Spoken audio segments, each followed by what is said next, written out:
তো নমস্কার বন্ধুরা, সবাই কেমন আছেন? আশা করছি সবাই ভালো আছেন। চলে এসেছি আরও একটা দারুণ রেসিপি নিয়ে। আজকের এই গরমের দিনে বানাবো আম দিয়ে চিটি কাঁকড়া দিয়ে টক বানাবো। তো দেখুন, এখানে টকটা বানানোর জন্য আমি এখানে চিটি কাঁকড়া নিয়ে চলে এসেছি।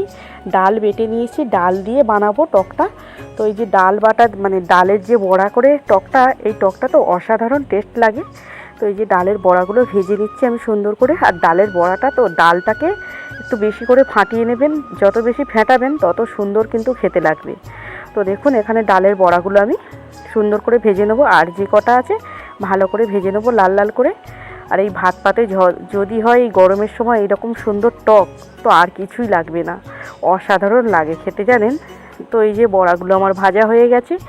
এইবারে আমি সর্ষে আর জিরে ফোড়ন দেবো, একটু শুকনো লঙ্কা দেবো, দিয়ে ফোড়নে দিয়ে দিয়েছি। দিয়ে এখানে দেখুন কাঁকড়াগুলোকে মানে ছাড়িয়ে রেখেছিলাম, আর বড় কাঁকড়া ছিল মানে সুন্দর কাঁকড়া ছিল, সেটাকেও দিয়ে দিয়েছি। তো দিয়ে ভালো করে ভেজে নেবো কাঁকড়াটাকে। তো নেওয়ার পর এই যে ভাজা হয়ে গেছে, এবারে আমি এখানে আম কেটে রেখেছি, আমটাকে দিয়ে দেবো। আমটা বেশ বড় সাইজের আম জানেন, কেটে ছোট করে নিয়েছি। তো দেখুন ভালো করে আমি ভাজা হয়ে গেছে নেড়ে চেড়ে। তো দেখুন এবারে কালারের জন্য হলুদ গুঁড়ো আর দিয়ে দিলাম কাশ্মীরি লঙ্কার গুঁড়ো। এখানে বেশি ঝাল টাল লাগে না, টকেতে বেশি ঝাল দেওয়া হয় না।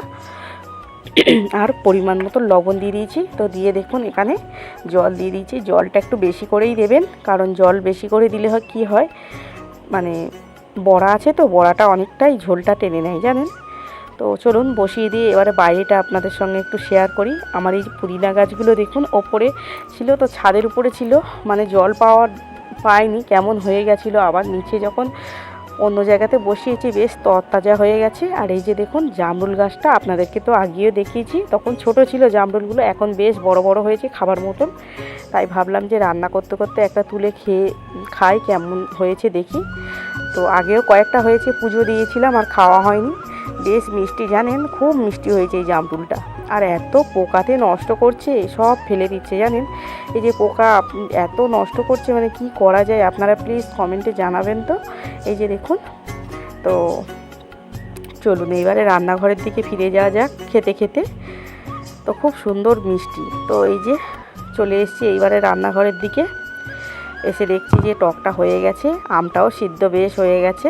আমটা একটু খুন্তি দিয়ে ঘেঁটে দিলাম, না হলে তো টকটা মানে হবেই না। তো সুন্দর করে একটু ঘাঁটাঘাঁটি করে নিয়ে তারপরে আমি বড়াগুলোকে দিয়ে দেবো। ডালের যে বড়াগুলো ভেজে রেখেছিলাম ওই বড়াগুলোকে দিয়ে দেবো।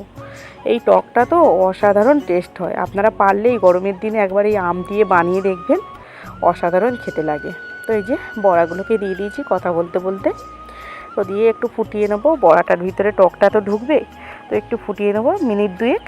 তো নেওয়ার পর এখানে দেখুন হয়ে এসছে, এবারে সর্ষে বাটা দিয়ে নামিয়ে নেবো। তো সর্ষে বাটাটা দিয়ে একটু নাড়াচাড়া করে দিলাম, দিয়ে এইবারে টকটাকে নামিয়ে নেবো। আর সামান্য একটু চিনি দিয়ে দেবেন, টকে একটু চিনি না দিলে ব্যালেন্স হয় না। তো ব্যালেন্স করার জন্য টকটাকে একটু চিনি দিয়ে দিলাম। তো দিয়ে নামিয়ে নিলাম। কত সুন্দর কালারটা এসছে দেখুন, আর অসাধারণ টেস্ট হয় এই টকটা। আপনারা পারলে একবার বানিয়ে দেখবেন। কেমন লাগলো ভিডিওটা প্লিজ কমেন্টে জানাবেন। সবাই ভালো থাকবেন, দেখা হচ্ছে নেক্সট ভিডিওতে।